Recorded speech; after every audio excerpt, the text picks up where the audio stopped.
Hello students, welcome to our channel science gamma. এখন তোমাদের মাধ্যমিক 2024 রায় ও মার্টিন প্রশ্নবিচিত্রার ভৌত বিজ্ঞানের পেজ নম্বর 728। এখান থেকে তোমাদের যে সমস্ত শূন্যস্থান পূরণ, সত্য মিথ্যা এবং বামস্তম্ভ ডানস্তম্ভের মিলানো দেওয়া আছে, এর উত্তরগুলো দেব। অবশ্যই এটা ধাতুবিদ্যা অধ্যায় থেকে। তো তোমরা চ্যানেলটিতে নতুন হয়ে থাকলে এই ধরনের ভিডিওগুলি পাওয়ার জন্য অবশ্যই চ্যানেলটিকে সাবস্ক্রাইব করো। আর তোমাদের আর কয়েকদিন পরেই মাধ্যমিক, প্রায় ধরো 1 মাস। তো যাই হোক, উত্তরগুলো দেখে নাও। তো দেখো, শূন্যস্থান পূরণ, একের দাগেরটা, কপারের একটি সালফাইডের আকরিকের নাম কি? তো সালফার আছে এরকম একটা আকরিক, অর্থাৎ কপার গ্লান্স C2S। এছাড়াও আছে, এটা লেখাটা সবচেয়ে সুবিধা হবে তোমাদের, কপার গ্লান্স। চোখটাতে দরকার নেই, কপার গ্লান্স, সংকেতটা হচ্ছে Cu2S। শুধু নামটা লিখতে বলছি, কপার গ্লান্স, গয়েল একা দন্তনে দন্তস্ব। এরপর 2 দাগেরটা, জার্মান সিলভারে শতকরা হিসেবে সিলভার থাকে কত? সিলভার তো থাকেই না, তার মানে এখানে লিখবে সিলভার থাকে 0%। সিলভার থাকে 0% বা 0%। তারপরেরটা 3 দাগের, আয়রনের ওপর ড্যাশ ধাতুর প্রলেপ দেওয়াকে গ্যালভানাইজেশন বলে। অবশ্যই এটা হবে জিঙ্ক ধাতুর। তারপর 4 দাগেরটা, উচ্চ উষ্ণতায় জিঙ্কের অক্সাইডের ড্যাশ বিজারণ জিঙ্ক উৎপাদন করা হয়। এটা হবে কার্বন বিজারণ। ঠিক আছে, ZnO প্লাস সি থেকে হয় জিঙ্ক অক্সাইড, প্লাস সি করলে কি হবে? সেখান থেকে জিঙ্ক উৎপন্ন হবে প্লাস কার্বন মনোক্সাইড সিও হবে, সেই বিক্রিয়াটা। তো চলো এরপর সি, এটা সত্য মিথ্যা। ম্যালাকাইট কপারের আকরিক, অবশ্যই সত্য। তারপর ক্যালামাইনের সংকেত ZnSO4, এটা মিথ্যা। ক্যালামাইনের আকরিক কি হতো? ZnCO3 হতো, এটা হতো ZnCO3। তারপর 3 দাগেরটা, কার্বন বিজারণ পদ্ধতিতে অ্যালুমিনিয়ামকে বক্সাইড থেকে নিষ্কাশিত করা সম্ভব। এটাও অবশ্যই মিথ্যা। এটা সঠিক অ্যান্সারটা হতো কিনা, তড়িৎ বিজারণ পদ্ধতিতে অ্যালুমিনিয়াম নিষ্কাশন করা হয়, তড়িৎ বিজারণ। তারপর 4 দাগেরটা, ধাতুর আকরিক থেকে ধাতু নিষ্কাশন বিজারণ অপরিহার্য। তো এটা অবশ্যই সত্য। এরপর বামস্তম্ভ ডানস্তম্ভ দেখে নাও। তো দেখো, বামস্তম্ভে ডানস্তম্ভে কিছু কিছু অপশন একটু একটু ভুল আছে। হ্যাঁ, মানে প্রায় সবই ঠিক আছে, 1-2টা অপশন একটু ভুল আছে। মানে ব্যাপারটা হচ্ছে একসঙ্গে তো অনেকগুলো করে একই অপশন আছে, সেই জন্য তোমাদের একটু বুঝতে অসুবিধা হতে পারে, কিন্তু চাপ নেওয়ার দরকার নেই, যেভাবে করছে এভাবে করে নিবে, কোনো উত্তর ভুল হবে না। ঠিক আছে, তো একের দাগেরটা, যে মৌলের অ্যানায়ন লোহায় মরিচা পড়াকে ত্বরান্বিত করে, সেটা হলো কিনা? অবশ্যই হবে, এইদিকে আছে দেখো, ক্লোরিন। ক্লোরিন ক্লোরিন এই দেখো, X3I অর্থাৎ 13টা। তাহলে একটা হলো কোনটা? না, 13 ক্লোরিন। ঠিক আছে, এরপর 2 দাগেরটা, ডুরালুমিনে বর্তমান। তো ডুরালুমিনে কি থাকে? অ্যালুমিনিয়াম থাকে। তো এখানে একটা অপশন আছে অ্যালুমিনিয়াম। আচ্ছা, আরও অ্যালুমিনিয়াম অপশন দেখো অনেকগুলোই আছে, এখানে আছে অ্যালুমিনিয়াম। তো যে কোনো একটা অপশন লিখে নিলেই হবে। তো ডুরালুমিনে বর্তমান কিনা? অ্যালুমিনিয়াম। এটা হলো 15টা করছি। হ্যাঁ, ওই অ্যালুমিনিয়ামটা লিখলে হতো, কোনো অসুবিধা নেই। যাই হোক, এরপর হচ্ছে আয়রনের একটি আকরিক। তো আয়রনের একটি আকরিক কি? Red haematite. এই দেখো অপশন X2I, অর্থাৎ 12টা আছে রেড হিমাটাইট। তাহলে এটা হবে X2I, আয়রনের একটি আকরিক হয়ে গেল। এরপর কি বলছে দেখো, 4 পিতল ও ব্রোঞ্জ উভয়ে উপস্থিত, সেটা কি হবে? অবশ্যই পিতল ও ব্রোঞ্জ উভয়ে থাকে কিনা? কপার। তাহলে কপার আছে দেখো সামনে 3। তারপর কত হবে? 5, একটি ধাতু যেটিকে অক্সাইডের কার্বন বিজারণ পদ্ধতিতে প্রস্তুত করা যায়, সেটা হবে অবশ্যই কিনা? জিঙ্ক। তাহলে দেখো, জিঙ্ক আছে 9 নম্বরে IX, তো এখানটা লিখে দেবো IX। ওকে, এরপর 6 দাগেরটা কি বলছে দেখো, ব্রোঞ্জে উপস্থিত।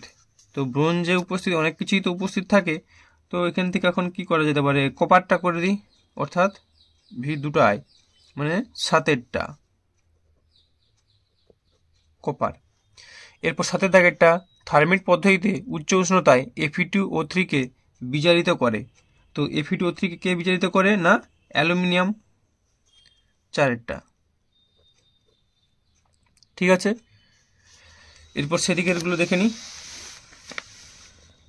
কি বলছে দেখো, ধাতু সংকর কাঁসাতে উপস্থিত। তো কাঁসাতে কে উপস্থিত থাকবে? তাহলে 8 দাগের অ্যান্সারটা তোমরা করবে, কাঁসায় থাকে টিন। টিন অপশন কোনটা আছে? এসএন। ওই সরাসরি তো লেখা আছে, সোজাসুজি লেখা আছে, কোনো অসুবিধা নেই, মিলিয়ে দাও। আর একটা অপশন টিন দেখছিলাম কোথায় যেন, এই একটা টিন আছে, তো চলো এইটা করে দিই, ভি 3টায় এসএন। এরপর কলঙ্কহীন ইস্পাত থাকে। কলঙ্কহীন ইস্পাতে কি থাকে? কলঙ্কহীন ইস্পাতে থাকে আয়রন আর নিকেল। ঠিক আছে, আয়রন নিকেল ছাড়া ক্রোমিয়াম থাকে। ক্রোমিয়াম অপশন থেকে আয়রন প্লাস ক্রোমিয়াম থাকলে ভালো হতো, নিকেলটা যদিও কম থাকে। যাই হোক অপশনটা করা যাবে, XIX। এরপর কি বলছে 10এরটা, পিতলে আছে কিন্তু ব্রোঞ্জে নেই। তো পিতলে আছে কিন্তু ব্রোঞ্জে নেই, অবশ্যই হবে এটা জিঙ্ক। ঠিক আছে, পিতলে আছে কিন্তু ব্রোঞ্জে নেই, এটা অপশনটা করতে হবে জিঙ্ক, XV 2I অর্থাৎ 17। এরপর 11 দাগেরটা, অক্সাইডের আস্তরণ দ্বারা জলীয় বাষ্পের আক্রমণ থেকে সুরক্ষিত থাকে কে? না, এটা অবশ্যই অ্যালুমিনিয়াম। অ্যালুমিনিয়াম অপশন কোথায় আছে দেখো, XV অ্যালুমিনিয়াম, তো এখানে করে দাও XV। এর পরেরটা 12 দাগেরটা, ধাতুটি খোলা বায়ুতে থাকলে ধাতুটির ওপর ধীরে ধীরে ছোপ পড়ে। তো অ্যান্সারটা হবে কপার। তাহলে কপার তো অনেকগুলো আছে, ব্যাপারটা হচ্ছে কোনটা কোনটা হয়তো দুবার লেখা হয়ে যেতে পারে, এখানে একই অপশন বারবার না খেয়াল হওয়া সম্ভব নয়, অনেকগুলো করে দেওয়া আছে, একটু মিলিয়ে নিবে। ঠিক আছে, অন্য হয়তো ওই দাগটাই অ্যান্সারটা ওইটাই হবে, দাগ নাম্বারটা শুধু চেঞ্জ করে দিবে, এই আর কি, কপার। এরপর 13 দাগেরটা, ধাতু সংকর পিতলে যে ধাতুটির শতকরা পরিমাণ অন্য ধাতুটির শতকরা পরিমাণের থেকে বেশি, তো সেটাও তো আমরা জানি কিনা কোনটার বেশি পরিমাণ থাকে, অবশ্যই কপার থাকে। তাহলে কপার আরেকটা নিতে হবে, কপার আর কোথায় কপার আছে দেখা যাক। আচ্ছা, এইটা নিয়ে নিচ্ছি, XV 3টায় অর্থাৎ 18।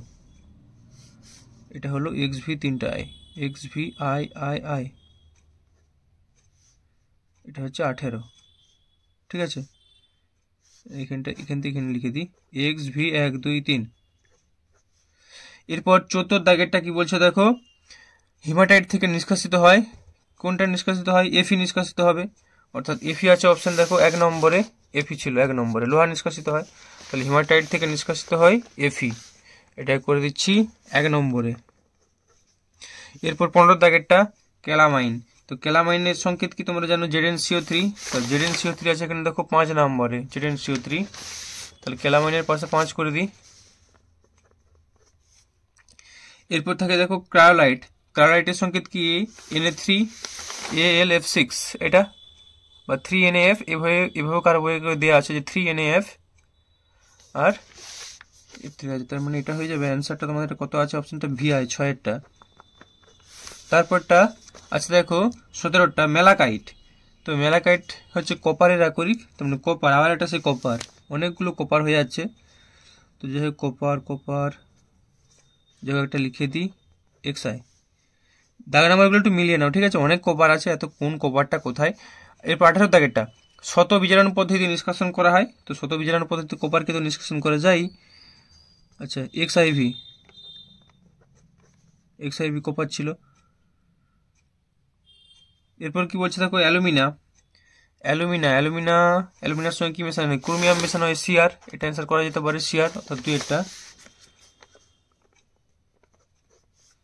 এরপর 20 দাগেরটা, ধাতু সংকর ইনভার এ যে ধাতুটি শতকরা সর্বোচ্চ পরিমাণে থাকে, ধাতু সংকরে অবশ্যই সবচেয়ে বেশি কে থাকবে? লোহা থাকবে, অর্থাৎ Fe, এটা সরাসরি দেওয়া আছে। তারপর একটা আয়রনের মরিচা রোধে যে ধাতুটির প্রলেপ দেওয়া হয়, অবশ্যই জিঙ্ক, সোজাসুজি আছে XI।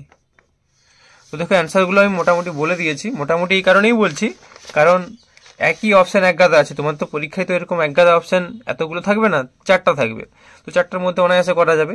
আর এখানে কোনো একই উত্তর এই দাগেও আছে সেই দাগেও আছে, যেন দাগ নাম্বারটা মিলানো একটু সমস্যা হলেও হতে পারে, জানি না হয়েছে কিনা। তো যাই হোক তোমাদের উত্তরগুলো দিয়ে দিলাম, আর আজকের ভিডিওটি এই পর্যন্তই। এর পরের ভিডিওতে তোমাদের এই সংক্ষিপ্ত প্রশ্ন 2 নম্বরের এগুলো উত্তর দেবো। তো যাই হোক তোমরা চ্যানেলটিতে নতুন হয়ে থাকলে অবশ্যই চ্যানেলটিকে সাবস্ক্রাইব করে রাখো। উত্তরগুলো একবার দেখিয়ে দিচ্ছি, ফুল উত্তর এটা শূন্যস্থান পূরণ, সত্য মিথ্যা, বাম স্তম্ভ ডান স্তম্ভ, আর এখানে এইগুলো। তো ওকে, ভালো থেকো, বাই।